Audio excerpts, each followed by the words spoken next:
আসসালামু আলাইকুম ভাই বোনেরা, আশা করি আপনারা সবাই ভালো আছেন। আলহামদুলিল্লাহ, আপনাদের দুয়াতে আল্লাহ তাআলার অশেষ রহমতে, আল্লাহ তাআলার বিশেষ রহমতে তিনি যেভাবে আমাদেরকে রাখছেন তার কাছে হাজার শুকরিয়া।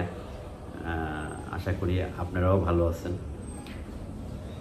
তো যে বিষয়টা নিয়ে আজকে আপনাদের সামনে হাজির হয়েছি ক্যামেরাতে সামনাসামনি কথা বলার জন্য, সেটা হলো আমার মেয়ে অ্যাট ফার্স্ট তার বেবি হলো কুষ্টিয়াতে।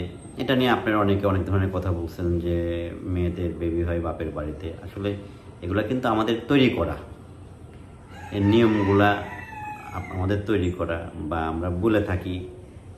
তো ও কেন কুষ্টিয়াতে ওর বেবিটা হলো সেটা কিন্তু আমি আপনাদেরকে এর আগে বলছি যে ওখানে ওর নিয়মিত যে ডক্টর দেখাইছে তাকে দিয়ে ওটি হয়েছে, যার কারণে ওখানকার চিকিৎসা ব্যবস্থা ভালো আমাদের এখানকার থেকে। সেখানে সেই কারণে কিন্তু ওখানে দেখাইছে, আবার ক্লিয়ার করলাম। দ্বিতীয়ত এখন যে বিষয়টা আপনাদের সাথে শেয়ার করতেছি, যেটা আপনারা আমার গতকালকের ভিডিওতে ম্যাক্সিমাম মানুষ কমেন্ট করছেন, আমার আসলে খারাপই লাগছে যে আমি কি আসলে আমার বড় মেয়েকে ভালোবাসি না ওইভাবে। সেটা হলো যে আমাকে বলছেন যে আপনি ওরে আনলেন, ও এত তাড়াতাড়ি কেন চলে গেল। আসলে বিষয়টা আমার কি অন্যায় হয়ে গেছে যে ওরা আমি রাখতে পারলাম না, ও থাকলো না, এখানে ও অন্তত 1 মাস থাকবে, তাই না? এরকমই তো বিষয়টা দাঁড়ায়, সত্যি কথাই তো সেটাই। তা আসলে এই সব কিছু কিন্তু একটা মেয়ে যখন আমরা বিয়ে দিয়ে দিই, সব কিছু কিন্তু তখন আমাদের হাতে থাকে না। তো আমরা বিশেষ করে যারা মেয়ের বাবা মা, তাদের হাতে কিন্তু অনেক সময় অনেক কিছু থাকে না বলতে মেয়ের নিয়ন্ত্রণ থাকে না মেয়েকে বিয়ে দিয়ে দেওয়ার পরে। তো যেটা হয়েছে মেয়ে তাড়াতাড়ি চলে যাওয়ার ক্ষেত্রে, যে আমি নিজেও জানি না, সত্য কথা বলতে, উপরে আল্লাহ তাআলা, নিচে আমি নিজেও জানি না যে আমার মেয়ে গতকালকে চলে যাবে। বিষয়টা এরকম যে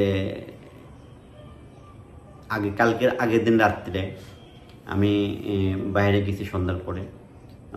বাইরে থেকে আসার পরে আমি দেখি যে বাড়িতে আমার জামাই আসবে, এটা আমি জানি, আমার বিয়াইন জামাই দুজনেই উপস্থিত। তা আমি স্বাভাবিক ভাবছি যে আমার বিয়াইন হয়তো নাতিকে দেখে নাই 3-4 দিন, কারণ সে তো এখানে আসছিল আমার মেয়ের সাথে, এসে আবার চলে গেছিল, হয়তো আবার নাতিকে দেখতে আসছে। তো আমি জাস্ট বিয়ানকে দেখে একটু হাসি ঠাট্টা করলাম যে নাতি খুলে থাকতে না। এখন এরপরে আপনাদের ভাবি আমাকে বলতেছে যে তোমার নাতি আর মেয়ে তো কালকে চলে যাবে। তা আমি বললাম কাল চলে যাবে না। আমি সত্য কথা, আমি একটু অবাকই হয়ে গেলাম যে মেয়ে থাকলো না, নাতি আমার ওরা দেখলে ভাল লাগে। নাতি তো এটা আপনারা বুঝেনি, যদিও আমার ছোট বাচ্চা কোলে নিতে খুব ভয় পাই আমি, মানে আমার কাছে আনইজি লাগে, কারণ একটা ছোট বাচ্চা কোলে নিয়ে হাতটা এখানে পড়ে থাকে, মানে যাতে বাবুটা ব্যথা পাইলো কিনা, কারণ ও তো বলতে পারবে না। এই জন্য আমি ছোট বাচ্চা নিতে কিন্তু খুব ভয় পাই। কিন্তু ওকে আমি দেখি, আপনাদের ভাবি নাই, আমি আদর করি, আমার কাছে ভালো লাগে। তো মনটা আমি খারাপ হয়ে গেল যে মেয়ে আসলে না, তার চেয়ে বড় কথা যে আমি নিজেই জানি না আমার মেয়ে চলে যাবে। তো জিজ্ঞেস করলাম যে বেন কয় একটু নিয়ে যাই, বাবুরের ডক্টর দেখাইতে হবে, আবার আসবে না 2-3 দিন পরে। তো মেয়েকেও জিজ্ঞেস করলাম যে যাবি, কয় বাবুর নাকি ঠান্ডা লাগছে, বাবুকে ডক্টর দেখাইতে হবে। তা আমি এমন একটা মানুষ, আমি আপনাদেরকে সবসময় বলি যে আমি সবসময় পজিটিভ মাইন্ডে চলি, কারণ আমার নেগেটিভ মাইন্ডে আমার ভালো লাগে না। যে কারণ দেখা যাচ্ছে যে যেটাই বলুক, সেটা যদি আমার মন মতো না হয়, আমার যদি একটু ক্ষতিও হয়, আমি বিশ্বাস করেন আমি না করি না, মানে তার মতোই আমি চলি। দেখা যাচ্ছে যে আমার সামান্য ক্ষতি হইতেছে বা আমার যদি বেশি ক্ষতি হইতে লাগে, ওখান থেকে আমি সরে আসি, ওটার মধ্যে আমি যাই না। কিন্তু আমি সবসময় চেষ্টা করি পজিটিভ মাইন্ডে চলার। তো আমি আর আসলে কিছু বললাম না, যেহেতু যাবে, শাশুড়ি চলে আসছে, জামাই আসছে নিয়ে যাওয়ার জন্য। আমি বললাম আচ্ছা যাও বাবা, ভালোভাবে যাও। মেয়েরও দেখে একটু মন খারাপ, মেয়েও প্রস্তুত ছিল না যাওয়ার জন্য। হ্যাঁ, তো বললাম যাও, এই তো কাছে না, আবার 1 সপ্তাহখানিক থাকো, 2-4 দিন থাকো, যে কোনো তোমার ভালো লাগে, আবার আয়সা আবার থাইকা যেও। তো মেয়েও শেষ পর্যন্ত আমার কথাই রাজি হইল, সাড়া দিল। তো যে জিনিসটা আপনাদেরকে আমি এক কথায় ক্লিয়ার করি, নাতির ঠান্ডা লাগছে, ডক্টর দেখাইতে হবে। নাতি হওয়ার পরে ওখানে যে শিশু ডক্টরটা তাকে দেখছে, জন্ডিস হয়েছিল সেই সময়, তাকেই দেখাবে, যেহেতু সেই প্রথম দেখছে নাতিকে, নাতি সম্বন্ধে সে ভালো জানে। নাতিকে ডাক্তার দেখানোর জন্য নাতির দাদি এসে নিয়ে গেছে। এখানে আমার বিশ্বাস করেন, আল্লাহর কসম, এখানে আমার কোনো হাত নাই। আমি আটকাইলে একটা সেন্সিটিভ ইস্যু, যদি আমার নাতির একটা আল্লাহ না করুক, আল্লাহ মাফ করুক, যদি আমার নাতির একটা কিছু হয়, ঠান্ডাটা বেশি লেগে যায় বা যেটাই হোক বেশি লেগে যায়, আমি যদি ঠেকাই, তাহলে এই সম্পূর্ণ দোষটা আমার মেয়ের উপর এসে পড়বে, যে বাপের বাড়িতে যায় বাবুটার ঠান্ডা লাগাই ফেলছে বেশি, এই করছে। আসতে বললাম, আসলো না, যার কারণে আমি কোনো বাধা দিলাম না। আমি আপনাদেরকে বলছি না যে আমি সবসময় পজিটিভ মাইন্ডেড চলি, আমার কখনোই মানে নেগেটিভটা আমি ভিতরে পালন করি না, মাইনা নিই। যার কারণে আমার সাথে আসলে মানুষের সম্পর্কগুলোও নষ্ট খুব কম হয়। তাদের যেহেতু আমি মন মতো চলি, তারা আমার সাথে সম্পর্ক নষ্ট করতে পারে না, প্লাস নষ্ট হয়েও না। তো এটা আপনারা হয়তো এখন সম্পূর্ণ ক্লিয়ার হয়েছেন যে মেয়ে কেন 3 মাস 4 মাস বাপের বাড়িতে থাকলো না। আর আমি আরেকটা কথা বলি, যে আমার মেয়ে এখানে এসে বেশি থাকতেও পারে না, এটা কি বেশ কিছু কারণ আছে। এটা যে আমরা ওকে রাখি না, তারাই দেই বা ই করি, তা না কিন্তু। কারণ মেয়ের একটা বিজনেস আছে, কিন্তু আমার মেয়ের 3 পিসের একটা বিজনেস আছে, ঠিক আছে। সেটা কিন্তু সম্পূর্ণটা না হলেও তার কিছুটা সে দেখাশোনা করে, কারণ তাকে যেহেতু ব্যবসাটা অনলাইন বিজনেস, তাকে ওখানে প্রেজেন্ট করতে হয়, পেজ চালাইতে হয়। তাবিয়ারা আসছে, যাও মা তোমরা। তো আমি যেটা বুঝাইতে চাইছি যে মেয়ে কেন আরও বেশি থাকতে পারে না, কারণ মেয়েও হলো সোশ্যাল মিডিয়ার সাথে অ্যাক্টিভ। হ্যাঁ, তো এই গেল। দ্বিতীয়ত, যেহেতু কথা বলতে বসছি, কথা বলেই আপনাদের সাথে আজকে ব্লগটা শেষ করি। আরেকটা বিষয় হলো যেটা, সেটা হলো আমার শ্বশুর বাড়ি নিয়ে আপনারা যে কথাগুলো বলেন, আসলে আপনারা সুস্থ মস্তিষ্কের মানুষ কিনা না ইচ্ছা করে বলেন, আমার খুব সন্দেহ হয়। সেটা হলো, কেন বলি, যে এটা আমার বাড়ি, এখানে যারা আসে তারা সবাই আমার অতিথি, আমারটা খায়, আমার জায়গায় থাকে। মনে হয় যে আপনারা খাওয়াইতেছেন, আপনারা রাখতেছেন, আপনারা সব কিছু করতেছেন। আমার মেয়ে নাতি হওয়ার পরে আমার সুমন্দি আসলো, আমার মেজো শালি আসলো, আপনারা এমনভাবে কথা বলা শুরু করলেন যে ওরা মনে হইতেছে যে সব কিছু ধ্বংস করে ফেলতেছে।